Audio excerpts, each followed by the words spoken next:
सध्या बांगलादेशचे तापमान फार तापलेलं आहे। बांगलादेशच्या पंतप्रधान शेख हसीना यांनी देशातील हिंसक निषेधानंतर आपल्या पदाचा राजीनामा दिला आणि त्या देश सोडून भारतात आल्या।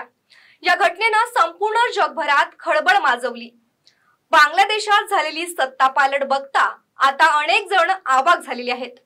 बऱ्याच वर्षापूर्वी शेख हसीना यांचे आईवडील आणि 3 भावांची दुर्दैवी हत्या करण्यात आली होती। त्यावेळी बांगलादेशात नेमकं असं काय घडलं होतं की शेख हसीना यांच्या परिवारातील सदस्यांची हत्या केली गेली। आई, वडील आणि 3 भावांच्या हत्येनंतरही मोडला नाही कणा अशा शेख हसीना नक्की कोण आहेत? आज आपण त्यांच्या खडतर प्रवासाविषयी जाणून घेणार आहोत। नमस्कार, मी प्रियंका आणि आपण बघत आहात शंखनाद आवाज सत्याचा। बांगलादेशात 49 वर्षापूर्वी 15 ऑगस्ट 1975 रोजी लष्करानं सत्तापालट केली होती। त्यावेळी बांगलादेशच्या पंतप्रधानांचे निवासस्थान गगनभवन मध्ये रक्ताच्या नद्या वाहत होत्या। शेख हसीना यांचे वडील आणि बांगलादेशचे संस्थापक शेख मुजीबुर रहमान यांची लष्करी उठावात त्यांच्याच घरी हत्या करण्यात आली होती। सध्या आरक्षण विरोधी विद्यार्थ्यांच्या आंदोलनानंतर पंतप्रधान शेख हसीना यांनी सोमवारी आपल्या पदाचा राजीनामा देत देश सोडला आणि त्या भारतात आल्या। मात्र त्यांची हृदयदायक कहाणी ऐकून तुमच्याही डोळ्यात पाणी येईल। यावर्षी बांगलादेशमध्ये झालेल्या निवडणुकीत शेख हसीना 4थ्या वेळी देशाच्या पंतप्रधान झाल्या। यावेळची त्यांची ही 5वी टर्म होती। त्या जगातील सर्वात जास्त काळ सेवा करणाऱ्या महिला सरकार प्रमुखांपैकी एक आहेत। घरातील सर्व सदस्यांच्या निधनानंतरही त्या खचल्या नाहीत आणि पाय रोवून पुन्हा नव्या ताकदीनं उभ्या राहिल्या। शेख हसीनानं एकेकाळी लष्करशासित बांगलादेशला स्थैर्य प्रदान केलं होतं। सप्टेंबर 1947 मध्ये पूर्व पाकिस्तानमध्ये हसीना शेख यांचा जन्म झाला। त्यानंतर 1960 मध्ये त्या राजकारणात सक्रिय झाल्या। त्यावेळी त्या ढाका विद्यापीठात शिकत होत्या। ऑगस्ट 1975 मध्ये बांगलादेशचे संस्थापक शेख मुजीबुर रहमान, त्यांची पत्नी आणि त्यांच्या 3 मुलांची त्यांच्या घरात लष्करी अधिकाऱ्यांनीच हत्या केली। या हल्ल्यात हसीना वाचल्या, मात्र त्यांच्या परिवारातील इतर सदस्य या हल्ल्यात मारले गेले। हसीना या बांगलादेशचे संस्थापक शेख मुजीबुर रहमान यांच्या मोठ्या मुलगी होत्या। त्यांचे सुरुवातीचे आयुष्य पूर्व बंगालमधील तुंगीपारा येथे गेलं। येथेच त्यांनी आपले शालेय शिक्षण पूर्ण केलं। त्यानंतर काही काळ सेगुन बगीचा येथेही राहिल्या। त्यानंतर त्यांचे संपूर्ण कुटुंब बांगलादेशची राजधानी ढाका इथं स्थलांतरित झालं। सुरुवातीला त्यांना राजकारणात रस नव्हता, मात्र 1966 मध्ये त्या ईडन महिला महाविद्यालयात शिकत असताना त्यांना राजकारणात रस निर्माण झाला। विद्यार्थी संघटनेची निवडणूक लढवून त्या उपाध्यक्ष झाल्या।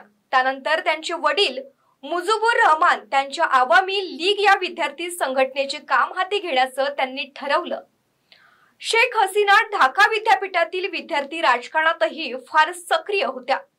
1975 हे वर्ष शेख हसीना यांच्यासाठी फार दुर्दैवी ठरलं। त्यावेळी बांगलादेश लष्करानं त्यांच्या कुटुंबियांविरुद्ध बंड पुकारलं। सशस्त्र सैनिकांनी शेख हसीनाची आई, तिचे वडील शेख मुजीबुर रहमान आणि 3 भावांची हत्या केली। त्यावेळी शेख हसीना यांचा पती वाजिद मिया आणि लहान बहिणीसोबत युरोपमध्ये होते। त्यामुळे नशिबानं ते बचावले गेले। आई, वडील आणि 3 भावांच्या हत्येनंतर शेख हसीना काही काळ जर्मनीत राहिल्या। त्यानंतर इंदिरा गांधी सरकारनं त्यांना भारतात आश्रय दिला। शेख हसीना यांनी 1967 मध्ये MA वाजिद मिया यांच्याशी लग्न केलं। ते अणुशास्त्रज्ञ होते। 2009 मध्ये त्यांचा मृत्यू झाला। साजिब वाजेद हे शेख हसीना यांचे पुत्र आहेत। साजिब वाजेद अमेरिकेत राहतात। त्यांनी बांगलादेश सरकारमध्ये सल्लागार म्हणूनही काम केलं आहे। सायमा वाजेद शेख हसीना यांची मुलगी सायमा वाजेद या मानसशास्त्रज्ञ आहेत।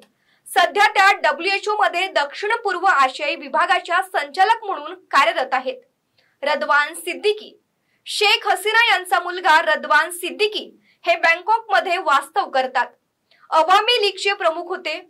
टुलिपी सिद्दीकी या रेहाना यांची मुलगी आहेत। त्या ब्रिटिश खासदार आहेत आणि सामाजिक कार्य करतात. 2024 मध्ये परत दिल्लीत आश्रय घेण्यासाठी शेख हसीना यांना यावं लागलं. बांगलादेशच्या लष्करानं हसीना यांना राजीनामा देण्यासाठी 45 मिनिटांचा अवधी दिला होता. सरकारविरोधी निदर्शने हिंसक झाल्यामुळे तिनं देश सोडला आणि पळ काढला. ती पुन्हा मदतीसाठी नवी दिल्लीकडे वळली. ते उपकृत झाले.